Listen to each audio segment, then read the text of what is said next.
Joe Reinhardt, who's going to give us an update on our gold digger in chief, Melania Trump, who is going to effort to end cyberbullying. Yes, I do have an update, country. Ed, and Thank you. Her efforts to end cyberbullying have brought her to the point where she now claims that she is the most bullied person in the world. I guess this is sort of a vicarious atonement of some sort.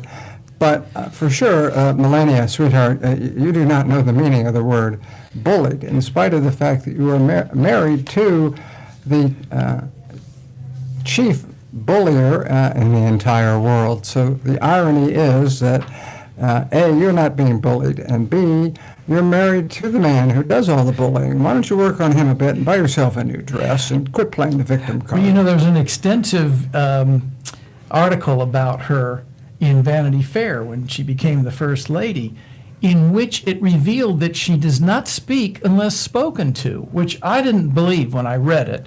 But then when I watch footage of her standing beside the president, I realized she never is seen turning and talking to him or initiating any kind of conversation with him. So it occurs to me maybe the way they converse is by tweets. And that's why she considers herself the most bullied, because that's what he's doing. Sometimes I'm just thinking out loud here. Sometimes he closes his eyes and pretends that he's being denied sex by another woman. And she needs to get a new hat, too. That pith helmet just doesn't go over too well. Well, it was anymore. becoming, but the message is Right. a little bit strained. I think you could say it best. Jim, who do we have guest today on the Well, program? today's guest is someone really special. He is a video producer and a former Christian broadcaster.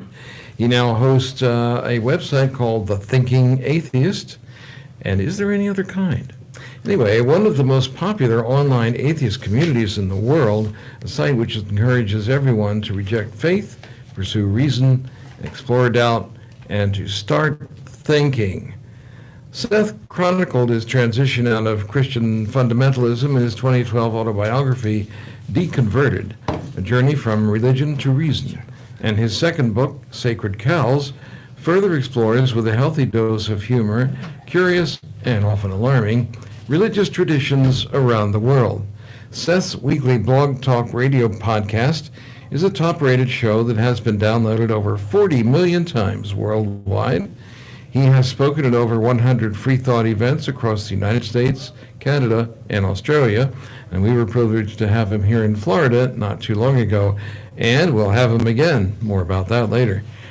Mr. Andrews now uses his abilities to publicly challenge the religious beliefs that defined his youth. With a mix of humor and heart, Seth uses his abilities as a communicator and storyteller to inform, entertain, and encourage the pursuit of a personal relationship with reality. Mr. Andrews was elected to the American Atheist Board of Directors in 2016. And he has recently come out with a new audio book about, of all subjects, ghost stories. So with such an interesting and dynamic mix of proclivities, we would like to welcome Seth Andrews to our humble broadcast. Hello, Seth. Are you there? Talk to me, baby. Hello. Whoever wrote that biography really made me sound important, and I believe it was you, actually. It's the one. It's the one you sent us. well, no, it's an honor to be a part of the conversation today. Thanks for having me. Well, it's an honor for Thank us you. to have you. Well, let's get off with maybe a few questions here and there. I believe we may have sent you. Did you get an email this morning? Okay, good. So you've had some time to think about some of these things, and we kind of like to start off by enabling you to digress about some important issues. We think they're important anyway. Who's the vice president of Botswana? What's the capital of Assyria? Oh, I'm sorry. We've got a terrible connection here. I'm sorry. You're breaking up. You're breaking up. Yeah. I personally, The audience isn't. I would like to hear a little bit about your history as a Christian broadcaster. I mean, my only exposure to religion for many years now has been what I happen to sit through on for as long as I can stand it on television, and so my model are people like Jim and Tammy and Oral and Anal Roberts, that sort. Could you tell us a little about what it's like to be a Christian broadcaster? Yeah, well, I mean, my career was informed by an upbringing in fundamental Christianity. I mean, my parents were not Sunday Christians. They met at Oral Roberts University. They honeymooned in Jerusalem. My mother wrote a Greek New Testament study guide used at the college level and wrote sermons for pastors. She came from more of an Assembly of God, Pentecostal kind of a bent. My father was ex-Lutheran, more conservative. And I went to a Baptist school, so I got this sort of flavor of different shades of Protestant Christianity. And, I was one of those kids born and raised in Oklahoma, the buckle of the Bible Belt. I was fortunate enough to have been taught the answer with a capital A, so why bother asking any more questions, right?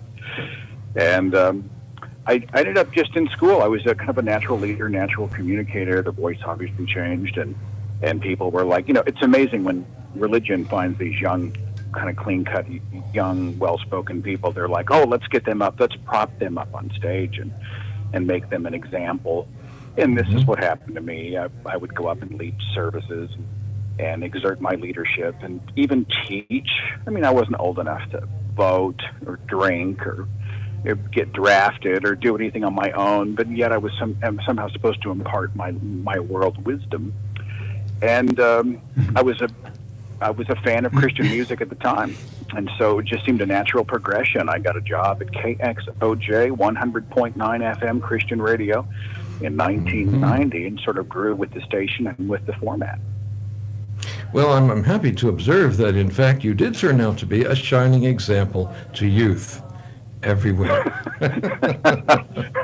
My parents would probably disagree. They are both still living, and they are pretty mortified at this 180 that, they trained up a child, right? They thought they'd done everything right. We did private Christian school. We had Christian music. We had Christian friends. We had Christian Bible. We had Christian everything. Are you estranged from your parents or other relatives? Yeah, I mean, it hasn't been good. The challenge, we speak, but usually only a couple of times a year at family functions. And the reason is not that we disagree about religion. The reason for the estrangement is the disrespect of boundaries. You see, in their mind, someone who, is an embarrassment to, I'm the prodigal, I'm the midlife crisis, I'm the guy who's worshiping at the Church of Atheism. This is how everything is sort of painted in religious terms. And so even though we should be able to disagree as adults and still love each other and spend time, for them, nothing else can be enjoyed. Nothing else can be focused on until the eternal question is solved. And so it was years of just interjecting negativity. You're wrong, you're broken, you're embarrassing the family. What you have built will not stand. We're ashamed, we're ashamed, we're ashamed. And after a period of time, just for my own sanity, I sort of said, look, if you cannot respectfully disagree, I'm going to have to remove you from my circle. You can even be grieved, you can pray. I know your opinions, I welcome your disagreement, but all of this interjection of you're broken and you're a screw up and you're sort of out of the family loop, you don't get to do that. And when it did not stop, I drew a pretty hard line in the sand. And so I think that for most of us, the main qualification for being a parent of one of us is being mortified. So we're very proud of that position. Well, it sort of shades the Katy Perry story, isn't it? I don't know that much about it, but it could be similar. Maybe you do. Well, it's just a shame that you're not willing to admit that there's something wrong with you. That's all. I know it's true, And I mean, I've been trying to go through the different pegs of the midlife crisis. I know religious, sort of an existential crisis is part of that. So but honestly, it's just weird. I'm amazed at. I really see it as a kind of insecurity. If you can't be in the same room with someone who has an opposing point of view and be in total comfort, that tells me a lot about you. It does, yeah.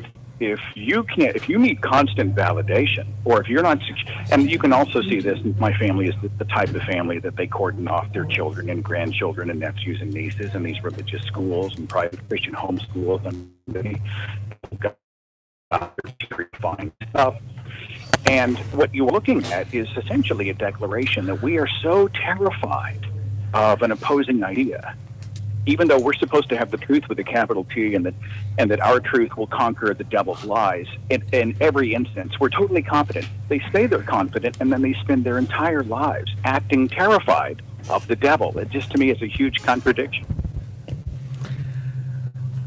I've silenced the room. I'm sorry. Yeah, we have a little technical problem here, but it's nothing of consequence. Okay. No But problem. however, let me, as long as we're talking about this, and I think it's an interesting and quite interesting subject, because a lot of us have gone through that experience. In your book, Deconverted, you write in the acknowledgement about the support of your wife and gratitude to your parents for the support and encouragement they have given you over the years, despite the widening chasm of difference that occurred as you explored the new world of reality after your casting off of the God delusion. Since one of the most distressing aspects of discovering atheism is the attitude of family and friends, as you've been discussing, do you have any advice on how to handle this problem? Well, for me, it comes down to a few things. The first is what I'd mentioned earlier. It's really about boundaries. Families love to play a family card, especially parents. You know, if you don't act like this, then there will be consequences. And they do this to adult children all the time. I've had college students who've written to me and they've told me that their parents threaten to withdraw their college education funding if they don't stop with all this skepticism nonsense. Well, now you're not just holding your child emotionally hostage, but you're holding their future financially hostage. That's right. It's tragic on every level. And so in my life, I really think you aren't here to keep everybody else comfortable. You aren't here to be an echo of someone else's voice. Your life belongs to you. And, you know, I think it's hard for people to get there. You know, they want peace. They want to make mom and dad proud. They don't want to be the black sheep. They don't want all this stuff to go. They worry about, you know, losing friends or their jobs. The second thing is if someone will leave you because you disagree, I don't think they were really a friend. Or if they were, they're not an unconditional kind of friend. They want validation more than they want your friendship. And so there's a kind of purification process that happens when you announce an unpopular opinion. You can tell who your real friends are. But at the end of the day, it's my hope that people realize, you know, we got one shot. Your life belongs to you, and I'll make the guarantee to anyone that if God, whoever she is, shows up tomorrow, I would want to know that. You know, whatever the truth is, let's do that. Exactly. You know, I've been known to talk about ministers, preachers, priests, whatever, in the following condition, that they pretend to know something that can't possibly be known. And that week after week, they stand up in front of crowds and collect nice sums of money, tax-free, for pretending to know something that they cannot possibly know. Now, the word for that in many circles is called lying. In other words, a cleric is by definition a professional liar. That's how he makes his living, by... Well, if you include the caveat that he may be lying to himself, I know a great many clergy people. Oh, who are yes, I'm sure absolutely plenty of them are sincere in their lying, but they're still, on its face, you cannot possibly know what it's like to be dead unless you've been dead. For instance. And so people who tell us that they have some idea of the hereafter are lying in the here and now, by definition. We've had very few reports, and they're pretty sketchy. Right. Well, you know, it's interesting, too, when someone tells you, I've had a personal experience, or I take it on faith, and that to them is, I mean, that's a conversation stopper. And then you just say, well, look, there's an Islamist right here. talking to the Baptist woman, you say, there's an Islamist who says they had a personal experience and they're taking it on faith. Well, they'll reject the very criteria that they are embracing in their own lives. I've had many. Dr. Go ahead. Oh, I was going to say, Dr. John Loftus has written a book about this. He calls it the outsider test for faith. And you can see the people who have actually been debunking all the other religions using skeptical criteria, and then they play the faith card in terms of their own. It's interesting. No, I've had exchanges with believers where they would send me some fairly lengthy bit about why Jesus and God were real and why I ought to believe in them. And I would just change the name Jesus to Muhammad and God to Allah and send it right back to him and say, are you convinced? They never were. Have you seen, there's a couple of guys on YouTube who went out and they read offensive verses from the Quran involving murder and rape. I've seen that, yes. It was really To the Old Christians who Testament. were just they were just aghast. This is an outrage. We have to, and then of course at the end they turn that switch and say, well, actually we haven't been quoting the Quran, we've been quoting the Christian Bible.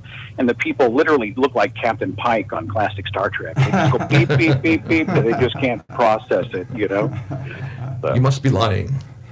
Well, however, this leads into the fact that in chapter 11 of your book, Deconverted, you demonstrate with overwhelming quotes that the Bible God is no friend of humanity. He has every aspect of being among the worst of the Middle Eastern petty tyrants of the Bronze Age. Mass murder, rape, and destruction of every kind is visited upon men, women, and children, old and young alike, without any evidence of human empathy or kindness. How do most believers, do you think, come to grips with this reality, other than by willful ignorance or simply turning away? It's a question that I've struggled with. There's a man in question right now that I'm thinking of who is such a good man, and he is a true blue Southern Baptist ordained minister kind of believer. And he's one of the best people I know. And, we talk a little bit about the Bible and our disagreements. And, he was like, well, some of the stuff in the Old Testament especially, I kind of wish it wasn't in there. But, and that's all. That's as far as he needs to go. I kind of wish it his wasn't mind, there.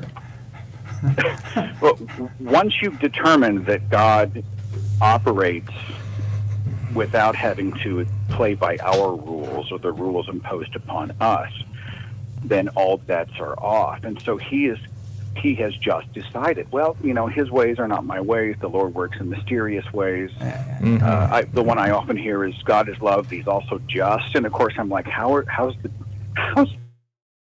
slaughter of women? It's an example of infinite mercy. They just check out, and then they drift over to John 3:16, or some happy clappy verse out of Romans, and I think they kind of blink it away, hoping that it doesn't exist. I think there might be a lot of people in Panama City right about now who are having their own problems reconciling God's love with their present experience. Okay, Seth, we have a viewer that has a question for you, which is, what is your definition of atheism, and can you compare that to humanism? Well, I'm Matt Dillahunty's a friend of mine. He's an activist who likes to say he's a humanist and an atheist. I forget the order, but obviously they're not the same. Atheism for me, the lack of a belief in God. I'm not going out saying that it could never be demonstrated that it could ever happen, but no, I don't believe it. If you're agnostic, you're an atheist, because if you don't know, you don't believe it. Yeah, right. But it's interesting because as someone who started a website years ago called The Thinking Atheist, and we can get into that if you want, atheism really only deals with what I don't believe in. I don't believe in God. And in the last several years, I have found myself more interested in humanistic issues. We can't expect manna from heaven. We can't expect some and it's all about problems. We only have each other. Human problems, human solutions. And for me, I've been more interested in humanism. For me, atheism, it's Dale McGowan who said that atheism for him was the first step, and humanism was the 1,000 steps that followed. And I think Yes. that's been the case in my life. Yeah, I think Robert Ingersoll, someone asked him, well, what would you do when someone loses or changes their faith because of your, I listened to your speeches, etc. And he said, well, just if I see a man chained and I release him from his chains and set him free, I'm not required to find him a job to go with it. Was it Dan Barker who said that asking if there's no God, who will I serve, is like a slave asking if there's no master, whose slave will I be? And, Yeah, there's nothing dignified or even positive about groveling. I don't see why people feel the need to worship in the first place. As far as I can see, it's just another demeaning activity. We are listening to the Atheist Forum here on the Tan Talk Radio Network. 3 live atheists and Seth, our guest today. Seth Andrews, a thinking atheist. We invite you to call in if you have some questions for him, or let us know over the YouTube on the internet. The phone number is area code 727-441-3000. We have Jocelyn standing by from Orlando, and we're going to bring her in, let her talk to you a little bit, Seth, after we take just a few moments to tell you a little bit more about Atheists of Florida, which is a nonprofit organization that is all about atheists, activist organization, and produces this radio program. And so if you're interested in rubbing shoulders with other real live atheists or finding an opportunity to spit in their face, this is your vehicle to do so. So Your face. stay with us here on the Tan Talk Radio Network. We'll be back in just a moment. Atheists of Florida is a nonprofit membership organization founded in 1992. For over 25 years, Atheists of Florida has brought atheists together to address state-church separation issues, provide legal assistance in cases of religious discrimination in employment or educational institutions, help atheists meet others who want to live their lives free of religion, and produce the Atheist Forum. For membership information, visit our website at atheistofflorida.com, where you'll find our newsletters, annual reports, statement of purpose, and information about meetings and events. That's atheistofflorida.com. Ed Golly with Jim Peterson and Joe Reinhardt on the Atheist Forum. Joe, you have our quote for the day. I do, Ed, and it's from none other than Bob Dylan, the Bob Dylan, Bobby Zimmerman. Steal a little and they throw you in jail. Steal a lot and they make you king. Or in our case, governor. Our governor cared so much about Florida's families. He stole about $150 million from the Medicaid fund, so that, and then has increased his net worth by $85 million while governor of the state of Florida, while our beaches turn green. On the phone with us from Orlando, Jocelyn Williams. I think is it Williams, Williamson. Williamson, yes. There you go. Great to hear from you, and you have some insults or comments or questions for Seth? She knows me, so I'm a little terrified. I just Yeah. wanted to welcome Seth to Florida, man. He's coming to visit. He's going to be speaking over in your neck of the woods, but then he's coming over to Orlando on November 11th. And yes, that's a shameless plug, from 1 to 3 at the University Club in Winter Park. And we are looking forward to having him come speak. And Seth Yeah, has Jocelyn been, and David are family. November the 11th? Yeah. Got it. Yes, and it's always an extreme pleasure to have Seth here. He comes and he speaks at the Free Thought Florida conference every time because we can't have the conference without him, it seems like. And it's been pretty awesome. I did have a question for Seth, though. I noticed that he had gone live on Thursday and had been asking for ideas on how a young boy could have, We'll get that in. I believe that what the devil could actually offer, be offered Yeah. to solve a problem. Did you find a solution for this? I did, and the context of that is that I have. It's interesting because for a guy who doesn't believe in ghosts or spirits, I love ghost stories and the horror genre as fiction, like someone would enjoy Star Wars, Lord of the Rings, that type of thing. kind of the sandbox of the imagination. And so I was on a deadline to get a podcast released. We do an annual Ghost Stories radio show for free.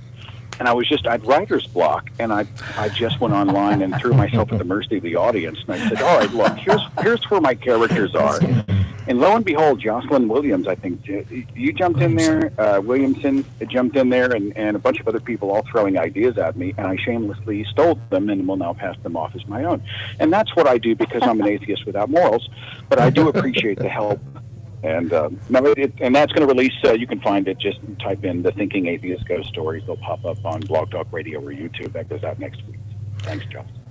Actually, he's just kidding. He's lots of morals. Kind of It's, makes me. I heard there's a new A&E show coming out that's going to be looking at Sindel, North Carolina, where there's a church that's supposed to be a devout Christian church, and they're going to do this 6-episode documentary on what's really happening. So it kind of makes me think about things like that, which apparently is true. So it's actually going to be a Going to be documentary. happening in regard to what? Apparently, the violence and exploitation that's occurring within this particular church. And they did this in-depth documentary, and Hemet Mehta talked about it on his blog, and then I of course Googled it, and I'm now very curious as to what's going to be shown happening in this church. And apparently it's pretty bad. Honestly, Jocelyn, I'm so discouraged. Asking, if we can show that global abuse of children by Catholic priests, and there are not riots in the streets, then another expose for me. I just think I'm looking in the Trumposphere. I'm looking at 21st century evangelicalism, and I'm wondering how in the world these people can operate with any sort of any notion of a moral center. And I become discouraged the more I look. I don't know if you feel that, but reading the New York Times, and Pope Francis just accepted the resignation of that Cardinal Wuerl, I think, Yes. who was the Archbishop of Washington. Whom he And formerly apparently he was held up as a model, even though he covered up abuses. Yeah, it's stunning. He was a bad boy. We have another caller with a question right now. Caller? So we take There you go. Thanks for calling. Yeah, am I on? Or? Yes, go ahead. We're ready to You're take on. the question. Okay. Go for it. I have a plug and a question. Seth will be appearing in Clearwater. I don't know if that's been indicated to your audience, but he'll be appearing on November 10th at probably, it should be 1 o'clock on the 10th in the afternoon. That's a Saturday at the UU congregation on Nursery Road in Clearwater. Okay, So I good. just wanted to put that plug in. And my question is for all of you, including Seth, as to what is your perspective on the political divide that we currently have, and how much of that is driven by this great divide on religion and rising secularism? Who wants to go first? How about Seth? Yeah. Seth knows. well, it's interesting. Obviously, religion plays, I think, a big part of it, but on the grander scheme, for me, it's all tribal. I mean, I just finished narrating an 11-hour audiobook from psychologist Dr. Hector Garcia called Alpha God, which talks about our evolved tendencies to exist in tribes and to follow an alpha, or to try to be an alpha. And it gets into mate competition, and it gets into sexual jealousy, and it gets into all these other things. But we just keep coming back to tribes. And to watch the 21st century Republican Party, which is supposedly steeped in great morality and values and is trying to sort of spread those positive values to the rest of us, uncaring about predatory behavior and the truth and all of these other things, because it seems to me for them power and retaining the power, their tribe retaining power, being the most important thing to them. I think if and that speaks to Trump's nationalistic messages, which seem to be ramping up in intensity. It just seems to be that we're all getting into our little groups, and each group trying to be the winner. And I'd like to see us focus on each other as the human condition, the tribe of humanity. And that takes us past the subjectively drawn national borders. It takes us beyond race and culture. It takes us beyond gender. It takes us to a place where we can see each other as the human condition. And beyond And religion. how do we fix that? If I knew that, that's above my pay grade. I don't have any suggestions for a cure, to be sure, but we're certainly more polarized than we have been in my lifetime. And for those of you who can't see me, I'm actually 74 years old. Just look a day over 30. Thank you. He's got a great taxidermist. So Yes. Yeah, right. We just But, had him stuffed. I don't see any immediate cure to the problem. I think Trump has opened up a fissure, a seam of a seething hotbed of resentment and hate and all of the other things that follow in their stead, and that in doing so, he has risked the possibility that it would run rampant. We just have to kind of wait and see and lobby at the very least to keep that from happening. But it's a dangerous part of our population, and these people aren't transients. They've always been there, going all the way back to the Birchers and Lyndon LaRouche and others of their ilk. But now they have power and they have control, and that's a dangerous situation. Not to digress too far from these excellent comments, but a little housekeeping. A couple of listeners wanted to know if tickets were available. Mark? I don't have my website in front of me, but you can just go to sethandrews.net, and there's a speaking tab, and I've got the locations. If there's an admission or suggested admission, it's no more than $5, and if you can't cover that, I will. I want to make sure everybody can come. But just go to sethandrews.net, and I should have all the dates. It looks like we may be adding Fort Myers as well for Friday night. Great. And that'll get included here this weekend as You well. canceled the Panama City appearance, I trust? That information should be on the UU Church site as It's well. not a church. Right, it's Yeah, on the yeah. church. Get it I know. right. I know. It will be on our website, and basically it's open admission. We will be asking for people to make a contribution, free will contribution for Seth, and we hope that will cover a small honorarium for him. So advance tickets are not necessary? Yeah, Just walk in? Okay. Yep, you can be there at 1 o'clock on Saturday, November 10th. It's a great facility, great acoustics. It really Yeah, is. yeah, and we've got room for plenty of people, and Seth is a great speaker. I've heard him before, so... All the people elements in one place. And Yeah. you can go to numerous websites in the area, including the Tampa Bay Coalition of Reason and our Atheist website and the Humanist website. All will have details on how to get there, a map, and everything you need to know. should- Right, absolutely. Okay. So I would anyway, say the Orlando talk is very similar. We're going to be at the University Club, and we should have plenty of room. We also have a $5 suggested donation, but it's not required, of course. And and the date? there'll be coffee and water and cookies for everybody, and November it'll be a 11th. lot of fun. Yes, November 11th, Right. the day after. the And day it'll- after, yes. Yes. And it'll be a great day, too. And if Central Florida Free Thought Community, if you just go to Facebook or Meetup and type in Central Florida Free Thought Community, and you will be able to find this event listed. So there's several places to look, caller. Yes. And plenty Yes. of opportunities around the state to hear Seth Andrews. And apparently, I feel a Seth tremendous Andrews sense of pressure the now net- to deliver. I don't think That can't be anything new. you won't have any problem with that. It's interesting, I came into the movement when, we have, when you get into a skeptical culture, we have PhD, great minds, but there weren't a lot of storytellers. And it was like, I came into this conversation at a point where I thought, well, what do I have to contribute? They look up to, the late Victor Stinger, or they look up to Steven Pinker or Carolyn Porco, but they relate to me. And so one fun part about doing these live events is that it's not just me reading these cold data points from the PowerPoint, but it's that we all take a journey together.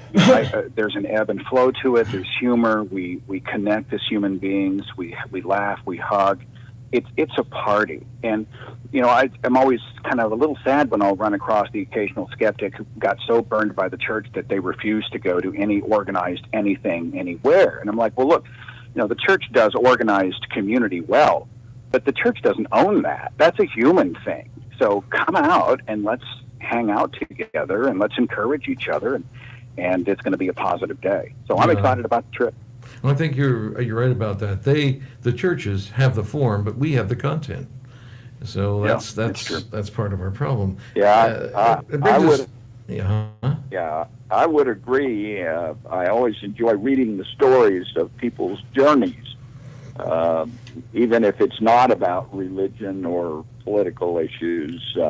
As we get older, the stories are more and more important to me. So I look forward to success stories. Isn't Openly Secular Day coming up sometime in the near future? I think it is. I'm not sure what the date is. Maybe somebody knows and can throw that out. Keep an eye out for it.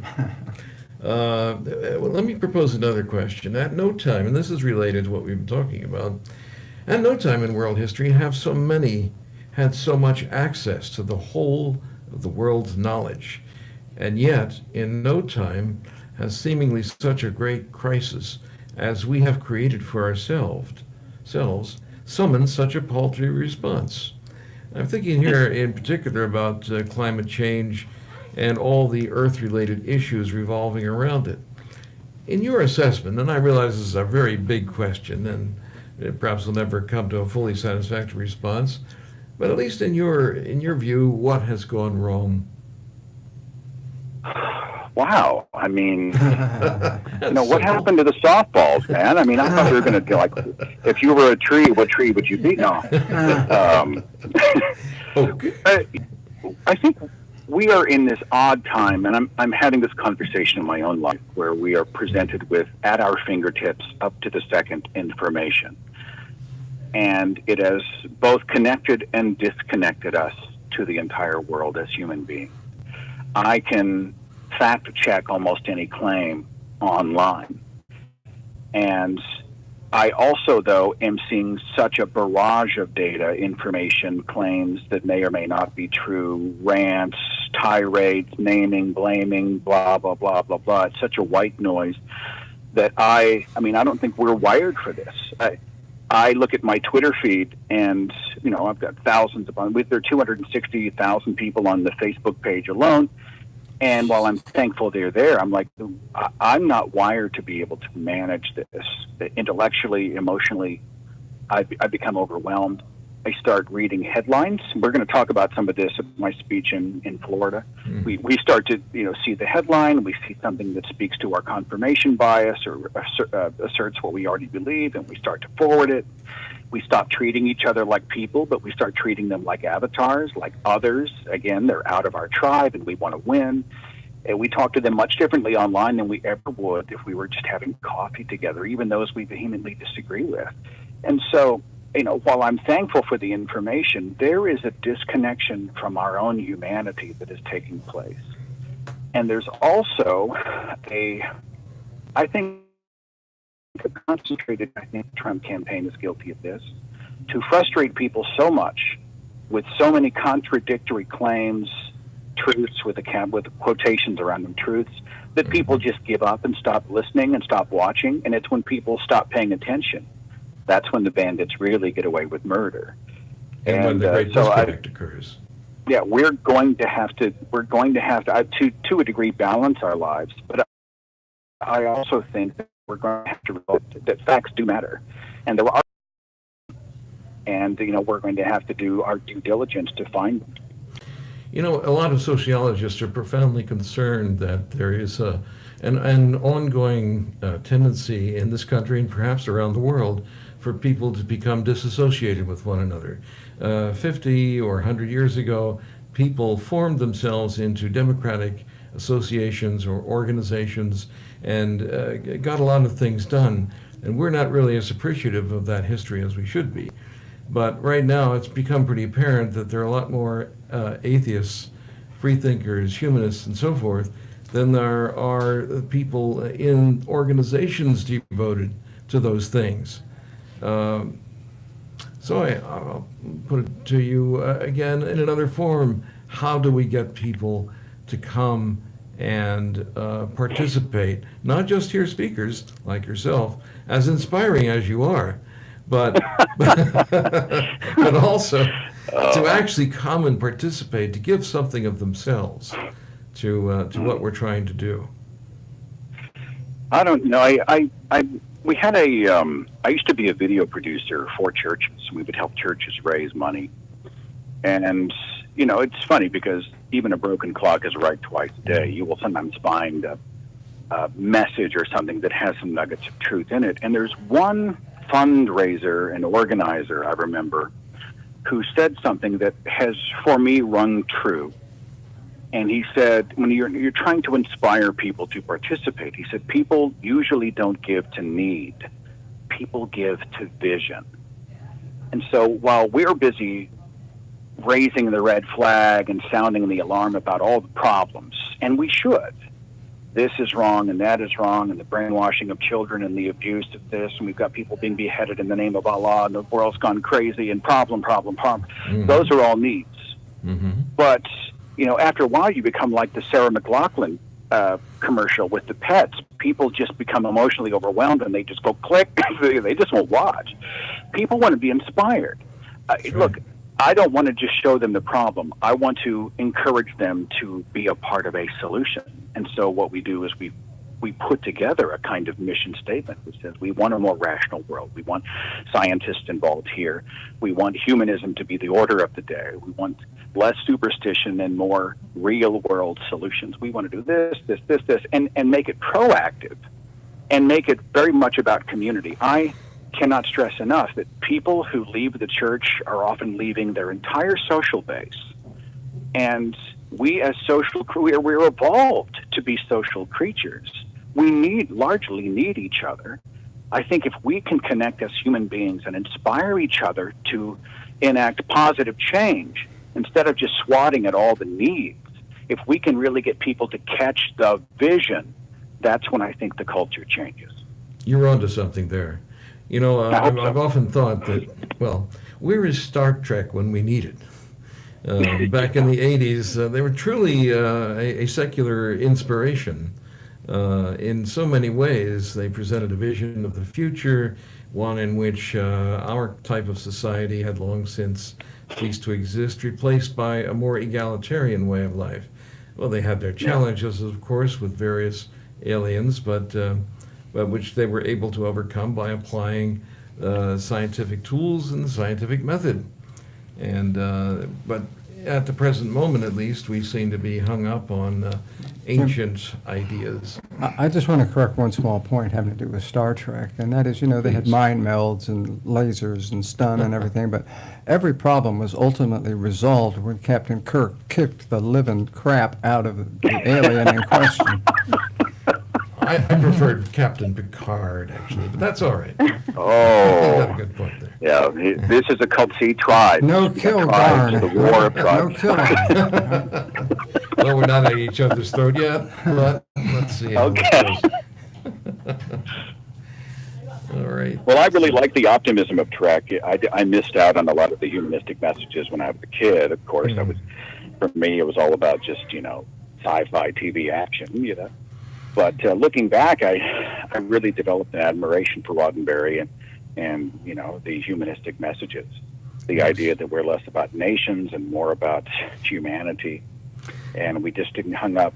I mean, there was always conflict in Star Trek, no matter what Roddenberry said about it. The best episodes were about and driven by conflict. But, Of course. But the overall message is that, you know, we're we're not getting tripped up on the pebbles. We're not all these dumb little things over here.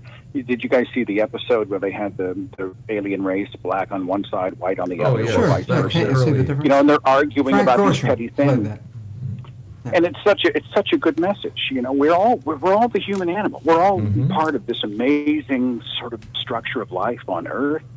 Let's put aside the petty and let's embrace the good stuff. Why can't we see ourselves as just people? Doesn't matter about black, white, male, female, Hispanic, or any other sort of so-called division that separates us. I mean, the warmth and generosity and humanity of others should persuade us all by itself that there is worth and value in communicating and having relationships with our fellow human beings. But it's so much easier, apparently, for politicians to build careers on fear and hatred and the sort of divisive concerns that occur to people who are undergoing some sort of a distinct problem in their lives, what with jobs and the economy and all the difficulties that we've been enumerating here. So it's not an easy thing to accomplish.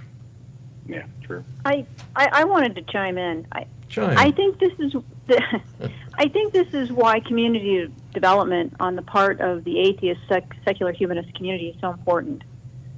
We started off as an activist organization, and within a year realized that activism wasn't enough to bring people together and keep them together. I think that we see, at least here in Central Florida, that people have a need, a desire, and a willingness to commune, to be together, to have that sense of community, to have that help circle where if somebody's car breaks down, somebody goes and helps them. And having these resources built within our communities, I think, is what's going to make change and going to put secular humanists and atheists on the map as far as a group to be listened to. If we don't start working together as a community, I don't think we're going to be as successful as we could be.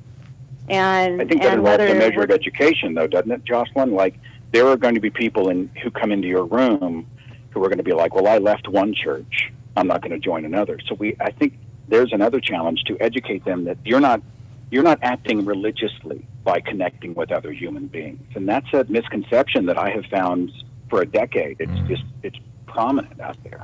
Well, one of the arguments that seeing- believers use against atheists is that atheism is a religion itself, which of course isn't true. Sorry, Jocelyn, go ahead. No, that's okay. I think I'm personally noticing more a generational difference in how people are responding to a lot of this. I'm personally Generation X. I'm not interested, even myself personally, in getting together and singing songs and having that level of communion. It's just not who I am. Yeah, okay. But I think actually younger people, millennials, are much more comfortable in many ways, from my observation, with that communal getting together. But when I use that term and I'm talking about Central Florida, I'm talking about, setting up a weekly dinner, making sure that you have resources for families and for kids, that you have these resources that, just to ask questions and to be able to be engaged at that level makes all the difference. It doesn't have to be a, gathering where we get together and we light candles and we talk about the wonderfulness of being human. It's about each other and being there and listening and having conversations and being good friends. Well, That's Jocelyn, what I think it means. And I'm glad that you made those points, because certainly it is true that we're not just some sort of ideological organization that is the broader humanist atheist movement and so forth, but it's about human beings supporting each other, interacting with each other, that when you become active, you become part of a family of individuals who have had an extraordinary experience, perhaps not unlike a religious experience, but the idea is that you get to be a participant. So, Jocelyn, we're coming to the end of our program, and I wanted to thank you for calling in and adding so much to our discussion here. And of course, we also want to thank our guest, Seth Andrews, whose book is well worth reading, and other works as well. And you can find those on our website at atheistofflorida.org. So be sure and check in there to learn a lot more about it. And also, you get an opportunity to interact with Seth firsthand at the Unitarian Universalist Congregation in Clearwater at 1 p.m. on November 10th. That's Saturday. So I think, Joe, did you have a No, I think word? you can see and hear Seth on the 11th in Orlando. I don't see any reason not to Exactly. We want to include repeat that everybody as here. well. But no, I don't have any further questions or anything else to add or to subtract from this discussion. Well, I'm bringing a high impact to all bells and whistles kind of a presentation. So if you think you've seen like a pre-thought speech, just erase that from your heads. Get ready to come back. You will laugh. You will learn. You're going to have a good time. And you're going to make some friends. So I look forward to seeing you there. I look forward to being there. Especially if you're going to bring about things like, scary things like ghosties and ghoulies, long-leggedy beasties, and the things that go up in the night. But remember, if somebody makes a proposition that's a little hard to believe, Don't believe it just because someone wrote it down. Make Make them them prove it. You have been listening to the Atheist Forum. To learn more about Atheists of Florida, visit our website at atheistofflorida.com. Continue the discussion on our website, talk.aof.ngo. And join us again next Friday for another edition of the Atheist Forum here on Tan Talk 1340.